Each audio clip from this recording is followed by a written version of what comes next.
potem, żeby nie trzeba było dźwigać. To jest dzielny komiks. Wszystkiego dobrego. 100 lat, niech żyje, żyje nam. 100 lat, niech żyje, żyje nam. Jeszcze raz, niech żyje, żyje nam. Niech żyje nam. Dziękuję bardzo. Szanowni Państwo, na zakończenie.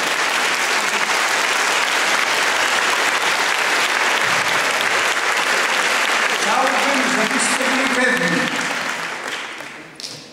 że w każdym momencie będę starał się wspierać Waszą działalność, dlatego że od Waszego sukcesu zależy uznanie naszego sukcesu. Walka mojego pokolenia była, by zakończyć niedobre systemy, by zamknąć epokę, która nie pozwalała się nam rozwijać, by otworzyć dla Was tą nową epokę. Pytanie jest, czy to ma te pokolenie obciążone wojnami, agentami, czy te pokolenie ma urządzać tą epokę, czy jednak Wy, młodzi, wykształceni, to Wasz czas jest, a my tylko mamy Wam pomagać. Do takiej pomocy się zgłaszam, jestem do wykorzystania i dlatego mam nadzieję, że i mojego pokolenia doświadczenie będzie Wam służyło. Ale jak powtarzam, to jest Wasza epoka i to Wy powinniście ją przede wszystkim urządzić. Nie lekceważcie udziału, nie lekceważcie dyskusji. 15 lat gdzieś tworzy się Polska nowa, Europa, a nawet globalizacja. I od tego, jak urządzicie ją, tak ona będzie wyglądała. Jak ludzie mądrzy, wykształceni nie będą się przykładać, to urządzą inni, ale nie tak, jakbyście sobie życzyli. Dlatego włączcie się maksymalnie do działalności, żeby ten świat lepiej wyglądał. Wszystkiego dobrego. Dziękuję bardzo. Bardzo mi miło uścisnąć rękę i żeby zdjęcie zrobić z panem prezydentem. Tak, to zrobię. Ja mam zrobiłem zdjęcie, też w internecie jesteście, bo mój telefon podaje od razu do internetu. Pan prezydent powiedział, że zrobił nam zdjęcie już w internecie w tym momencie jest. On działa szybko.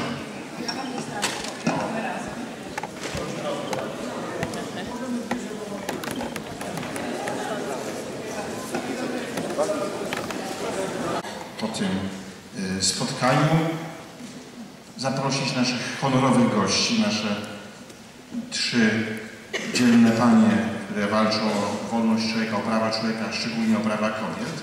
Chcieliśmy poprosić, żeby teraz zabrały głos i opowiedziały o swojej działalności. I mówię to, żebyśmy też otworzyli głęboko i umysły, ale i serca i zanieśli to.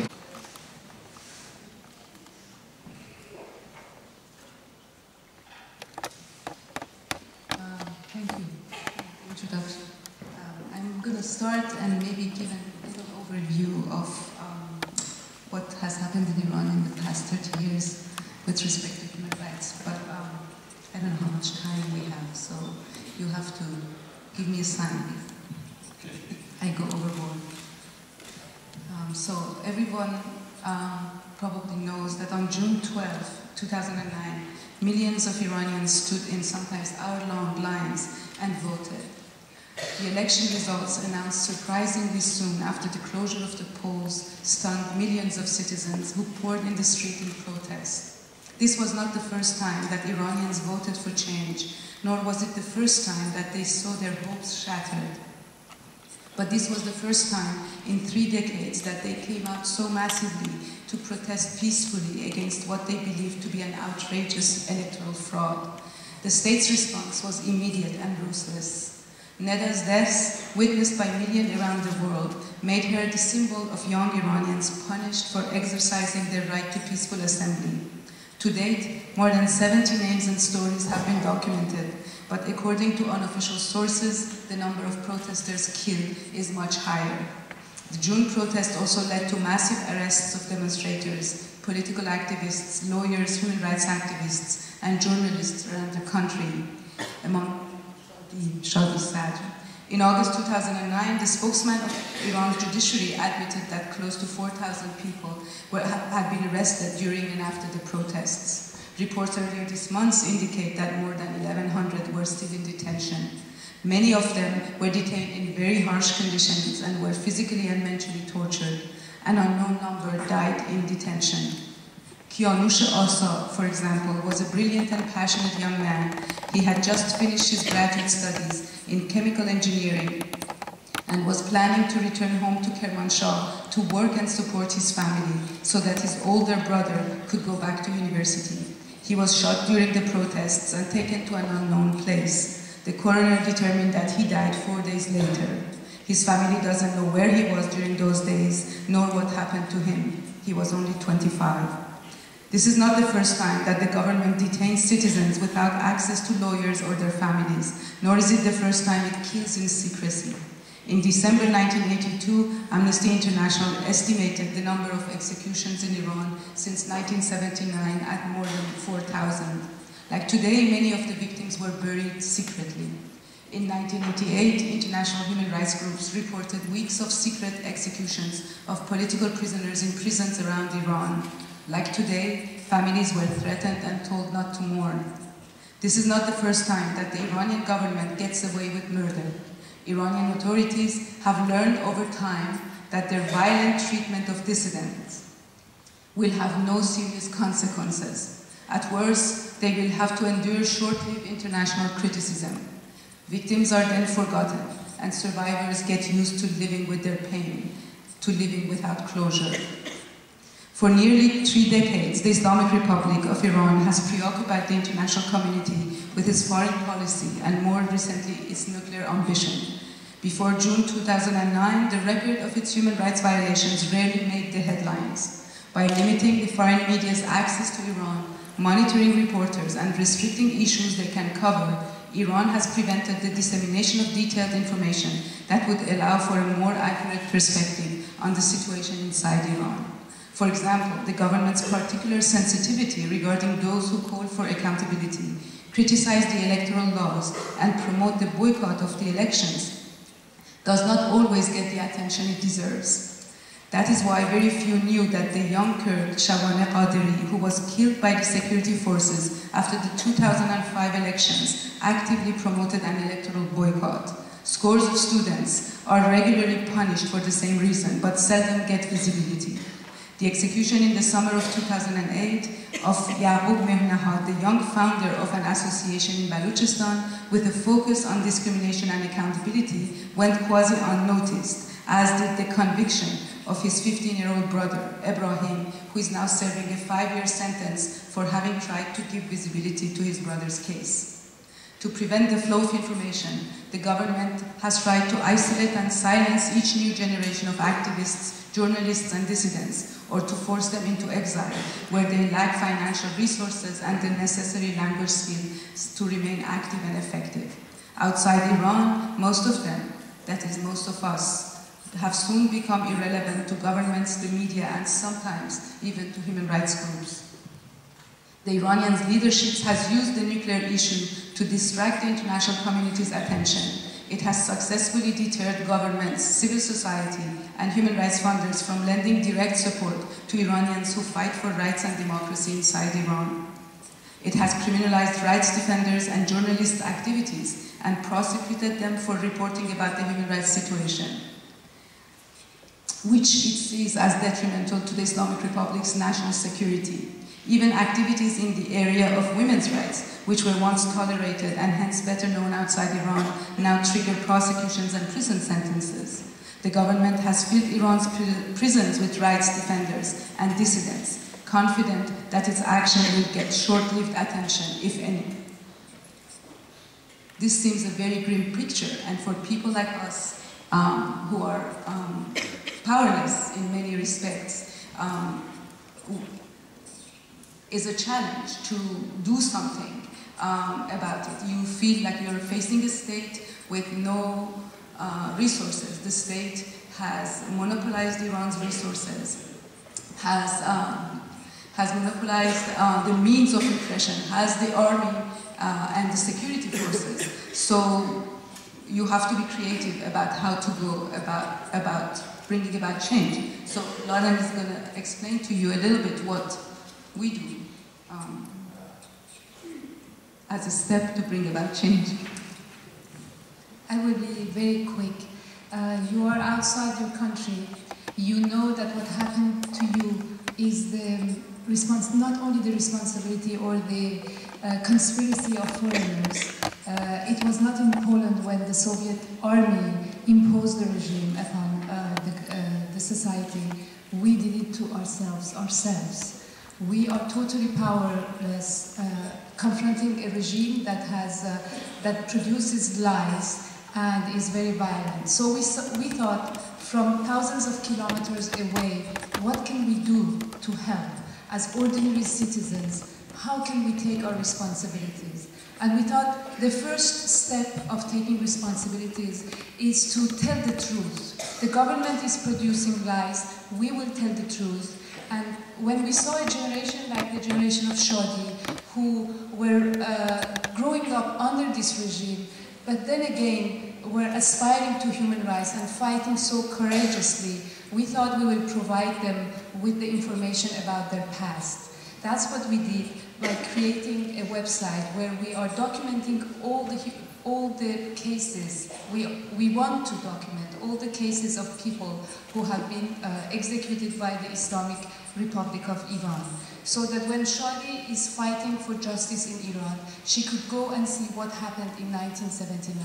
She could go and see what happened in 1980, and she would have a right picture of what is our past, what have we done, what is this legacy of violence, and what we should do for a better future. So what we do, we thought the government of Iran is denying the humanity of its victims. What can we do? We can't bring them back to life, but we can posthumously acknowledge what happened to them and restore their human rights, those human rights that were violated. So what we do, as for instance in the case of Yaqub Mehnahad, who was a civil society activist, peaceful, we tell his case and his stories according to the structure of due process of law. So the way the story is narrated evokes in the mind of those who will read it what should be a fair trial. And then as we say the story, we give our sources so that people would know that we are responsible for the validity and veracity of the information we provide.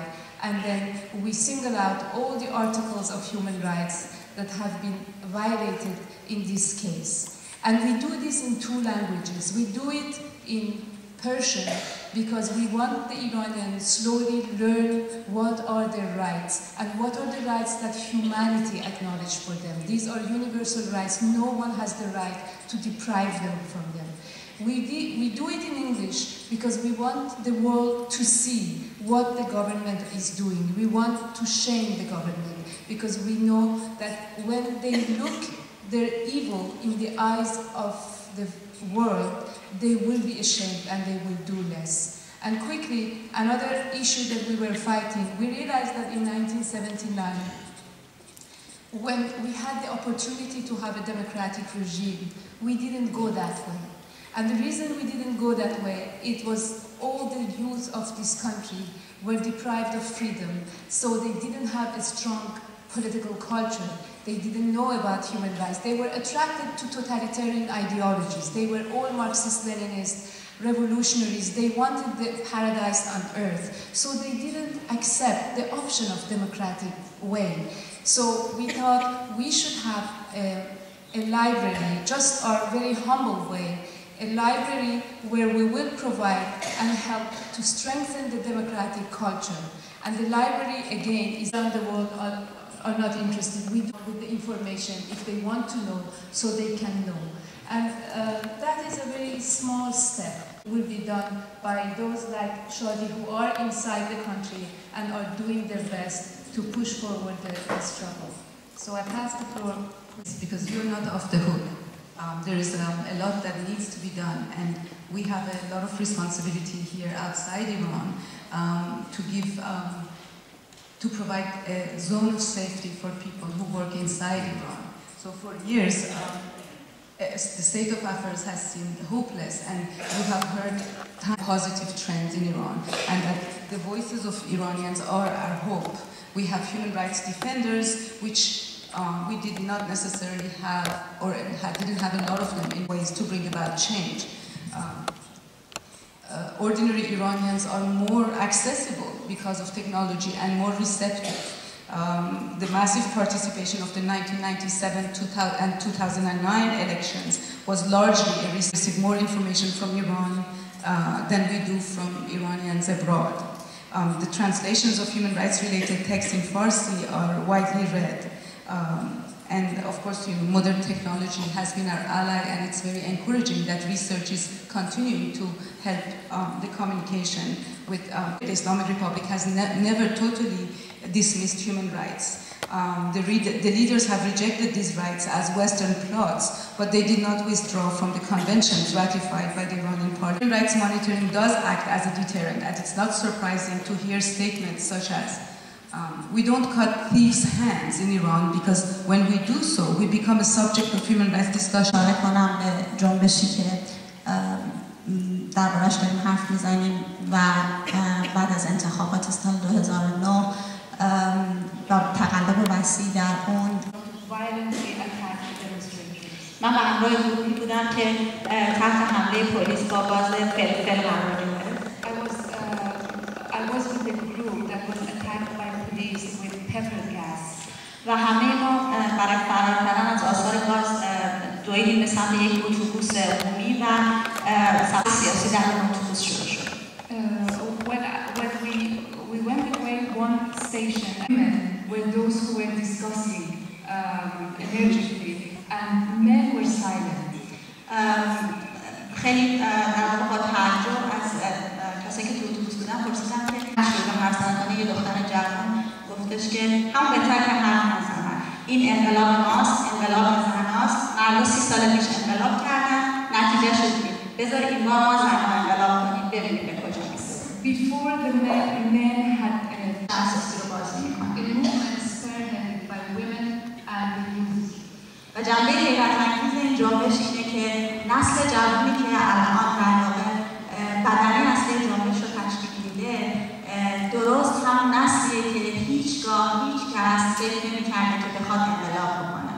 And the stunning dimension of this movement is that the young people who are making for the body of the movement is the same generation that nobody would ever think they would want a revolution. در واقع بعد از انقلاب 79 نسل جوانی در جمهوری اسلامی پا به عرصه وجود گذاشت که من یکی از بیشمار برای انقلاب بشنوم. After the 1979 revolution, a new generation grew up in Iran during the revolutionary era, of which I am a member. And this generation was extremely critical of their parents' deed in 1979, and they didn't want to hear about politics and anything related to politics. با این همه این نسل الان داره توی خیابان‌های ایران درباره انقلاب حرف میزنه. علیرغم اینکه خیلی از سیاستمدارها جنبش مردمی بعد از to change the political system of Iran. And although many of the politicians think that they are there to support them or to support reforms within the legal context of the Islamic Republic, when you hear them talking these women who are now leading the movement towards change. در واقع دو تا نیروی اصلی این جنبش جوانان و زنان خشم مهار نشدنی که نسبت به این سیستم دارن از اینترنت به خوبی استفاده میکنن از ابزارهای ارتباطی برای اینکه بتونن حرکتشون رو به جلو ببرن. In reality, the young people, the youth, and the women, who are the two categories that are most active, they are showing and manifesting their anger against this regime, and they are using every possible venue to approach their goal, including the internet and the new communication tools. در پاسخ به این سوال که چرا نسلی که هیچگاه هیچ کس فکر نمی‌کرده که بخواد انقلاب کنه الان تو خیابونه و زنانی که همواره تحت ستم و تحقیر و سرکوب بودن حالا توی صف اولن دلایل خیلی consists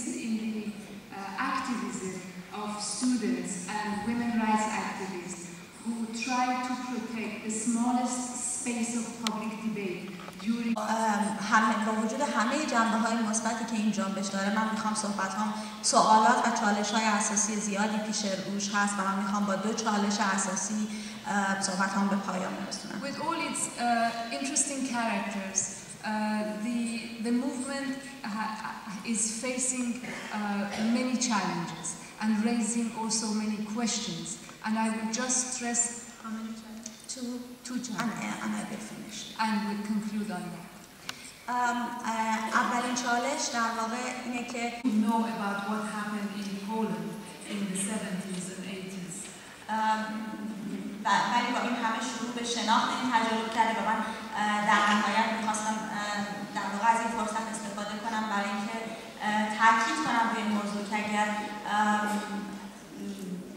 در واقع فعالان سیاسی و جوانان در یک کشوری مثل لهستان میخوان حمایت کنن از جنبش مردمی برای دموکراسی در ایران، بهترین کار اینه که تجارب and they are really very willing to know, understand and inform themselves. And one of the things that the youth in Poland, for instance, or other countries could do is to transmit the experience of their past or the past generation in the struggle and transition to democracy to the problem, który też płynie z globalizacją naszej pamięci i szczególnie to ważne jest tu w Gdańsku i tu w Polsce, w naszej pamięci o tych częściach świata, o tych ludziach, którzy wciąż o wolność walczą, którzy wciąż muszą płacić wielką cenę za obronę godności ludzkiej. Tu jest napisane z tej naszej nacji parę osób zaangażowanych w budowanie solidarności, walkę o prawa człowieka w Polsce, ale to, co dzieje się w Iranie, jest znacznie bardziej brutalne, znacznie bardziej okrutne i tym większa jest nasz podziw, nasz szacunek i nasze poczucie solidarności z tym, co Pani robią. Ja myślę, że mogę w imieniu nas wszystkich z całą świadomością i pełnią powiedzieć, że to na miarę naszych możliwości będziemy starali się promować to, co walczycie, nagłaśniać to wszystko, co niedobre i okrutne się dzieje i starać się promować tę ideę solidarności z Iranem, z wszystkimi miejscami, tam gdzie prawa ludzkie są gwałcone, bo to nie jest tylko Wasza sprawa, to jest też nasza sprawa i łączy nas to ważne słowo, które chcemy wreszcie wybrać, to słowo solidarność. Bardzo, bardzo, bardzo dziękuję.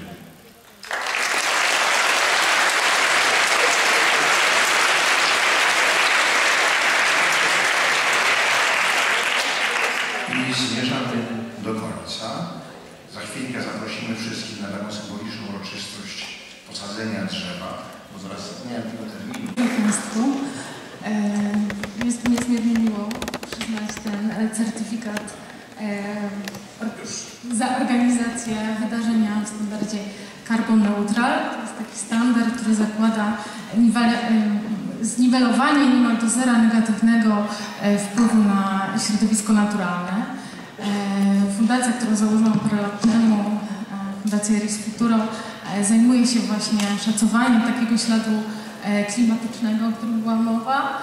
Staramy się działać na rzecz właśnie ochrony środowiska naturalnego, inspirować wszystkich dookoła do tego, żeby działali wspólnie z nami dla dobra planety. Więc niniejszym wręczam ten certyfikat i jednocześnie chciałam też podkreślić to, że to jest pewna forma symboliczna. Tak naprawdę ten certyfikat należy się wszystkim Państwu, ponieważ liczymy na to, że te drzewa zostaną posadzone przez uczestników tego forum i wspólnie zorganizujemy tą zeroemisyjną konferencję. Także liczę na Wasze wsparcie, na to, że wspólnie będziemy chronić naszą planetę Ziemię. Wielkie